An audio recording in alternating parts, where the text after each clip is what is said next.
وقتی مغز رو زیر دستگاهی اسکنر مغز مشاهده می‌کنیم مثل MRI، امواج مغز رو مثل موج مشاهده نمی‌کنیم. به نظر میاد یک پلاسمایی از امواج الکترومغناطیس توی مغز وجود دارن. این رو الان ما داریم مشاهده می‌کنیم. ولی در فرهنگ شرق اساتیدی هستن که معتقدن هنگامی که چشم سوم بیدار میشه شهدی رو ترشح میکنه. ترشحاتی داره که این ترشحات انسان رو متمایز از دیگران میکنه. بسته به اینکه شما در کدوم مکتب پرورش پیدا کنید، این ترشحات به چاکرای خاصی میریزه و ویژگی‌های خاصی رو تغذیه میکنه. میشه به صراحت 3 گونه رو مشاهده کرد که بعد از بیداری چشم سوم انسان تبدیل به اونها میشه. اولیش اینه که انسان مثل درخت بشه. درخت خاصیتش چیه؟ تنومندیشه، ریشه های عمیقشه، شاخه های بلندشه. یعنی خاصیت درخت اینه که ریشه هاشو بفرسته دنبال غذا و آب تا اعماق زمین، یا شاخه هاش رو بفرسته بره بالا تا نور بهتری جذب کنه، یا تنش رو تناورتر کنه تا بتونه در مقابل باد و طوفان‌های سخت دوام بیاره. بعضی از افرادی که چشم سومشون بیدار میشه، ترشحات غده پینال گلندشون به چاکرای ریشه و چاکرای نافشون میریزه. یعنی اینها رو به درخت تبدیل میکنه. آنقدر این ترشحات قدرتمندن، آنقدر این امواج مغزی قدرتمندن که انسان میتونه به اوج تناوری از لحاظ فیزیکی و مادی برسه. توی جامعه داریم میبینیم اشخاصی که به اوج تمکن مالی میرسن. اینها معمولاً توی چاکرای ریشهشون گرهی دارن به نام گره ریشه. البته اصطلاح سانسکریتی داره که نمیخوام بیان کنم. یه گرهیه که انسان درگیر عدم امنیت میشه. یعنی هیچگاه امنیت واقعی رو درک نمیکنه. مهم نیست شما به عنوان یک درخت چقدر تنومند بشی. خاصیت درخت اینه که خودشو با دیگران، با بقیه همتاهای خودش مقایسه میکنه. هر چی تناورتر بشی میبینی تنومندتر از تو هم وجود داره. تلاش میکنی تنومندتر بشی، بلندتر بشی، بری به اوج برسی. ریشهاتو عمیق‌تر دنبال غذا و آب بفرستی. هرچند ممکنه اون غذا و آب بغل ریشهات هم موجود باشه، ولی احساس امنیت نمی کنی. دنبال منابع بزرگتری هستی. توی جامعه ما زیاد می بینیم اشخاصی که به اوج تمکن مالی رسیدن، اشخاصی که اگر 100,000 سال دیگه بخورن، بخوابن و خوشی کنن، هیچگاه احساس امنیت نمی کنن. همیشه موقعیتشون رو در خطر می بینن. اگر افت کنن، اون احساس لذت به عذاب براشون تبدیل میشه. من قضاوت نمی کنم. فقط گروه اول افرادی هستن که از ترشحات پینال گلندشون، چشم سومشون در جهت تنومند شدن استفاده میکنن. در اصل خاصیت درخت رو دارن. گروه دیگه گروهی هستن که موقعی که چشم سومشون بیدار میشه غرق در لذت میشن. مهم نیست چه لذتی. اگر لذت‌های خود چاکرای دوم باشه غرق در لذت‌های مادی میشن.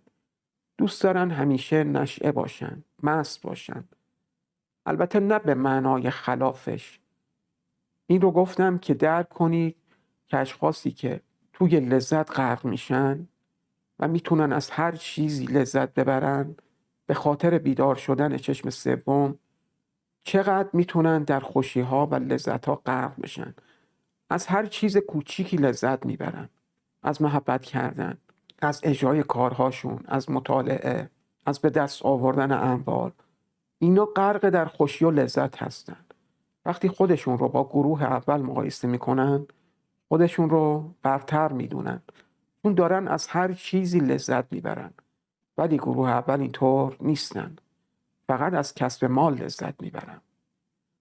گروه دوم کسایی که غرق در لذت و خوشی میشن، غرق در وجد و سرور میشن، مثل رودخونه هستن، جاری هستن، همیشه دنبال این هستن که اون پتانسیلی که درشون قرار داره به یک سطح پایینتر انتقال بدن.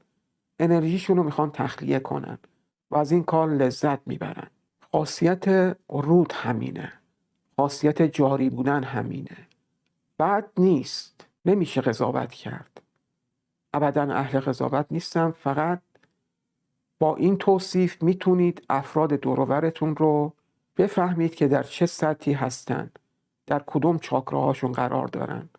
همین گروه دوم میتونن فقط در یک چاکرا قرار داشته باشن، مثلا فقط از کمک‌های بشردوستانه لذت ببرن، دوست دارن به دیگران کمک کنن، هرچند زندگی مادی خودشون به خطر بیفته. این افراد از هر چیزی که فکرشو کنی لذت میبرن. زندگی خوبیه، نه؟ و اما گروه سوم گروهی هستن که در چاکراهای گلو و خود چشم سوم قرار دارن. اینها مثل هوا هستن، دیگه از توهم جامد بودن در اومدن. تمام اطلاعات از بدنشون عبور میکنه، عین یک لایه نازک هوا هستن. هیچ مقاومتی در مقابل ادراکات و الهامات ندارن. اگر در چاکرای گلوشون باشن، اینها به عجایب و جادو دست پیدا میکنن، قدرت‌های تلپاتی پیدا میکنن، قدرت‌های پیشگویی، پیشبینی. و اگر در خود چشم سوم قرار داشته باشن، اینها به دانشمندان و نوابغ تبدیل میشن. نمونه بارز این اشخاص رو بخوام بگم، مثلا کسایی که در چشم سوم ساکن هستن، مثل دانشمندای بزرگ، تسلا، انیشتین، تمام لذتش رو از کسب دانش پیدا میکنه. این افراد میبینی اختراعاتی میکنن که دنیا رو، سطح مالی دنیا رو تکون میدن. منتها خودشون فقط درگیر کسب معلومات هستن، لذتشون از این حاصل میشه. منتها به طور کل این سه دسته در سطح جامعه قرار دارن. اینها مربوط به اون 6 چاکرایی که ما داریم. این رو میگم که تکلیف خودتون رو بدونید. این کانال اعتدال رو آموزش میده، یعنی شما رو در تمام این جهت‌ها هدایت میکنه، تمام چاکراهاتون رو فعال میکنه و به تعادل میرسونه. مطمئنم خیلی از شما وسط راه بعد از اینکه یک چاکراتون فعال شد، ممکنه مسیرتون جدا بشه. ممکنه بعد از اینکه مثلا چاکرای ریشتون فعال شد و قدرت اون رو دیدید، جذب مسائل مالی بشید و غرق در لذت‌های مالی و فیزیکی بشید، یا ممکنه در چاکراهای دیگه توقف کنید. این دست خودتونه که بخواید زندگی رو چجوری ببینید و در چه مسیری حرکت کنید. بیدار شدن چشم سوم انسان رو یا میتونه تبدیل به درخت کنه، یا تبدیل به رودخونه کنه، یا تبدیل به هوا کنه. یعنی انسان صرفا خود بودگاهش بشه. دائما در بودگاهتون حضور داشته باشید. و مسائل بعد از چشم سوم مسائل صرفا روحی و روحانی هستند. سپاسگزارم که تا پایان ویدیو با من همراه بودید. تا دیداری دیگر، آگاه باشید و ماندگار. خدا نگهدار.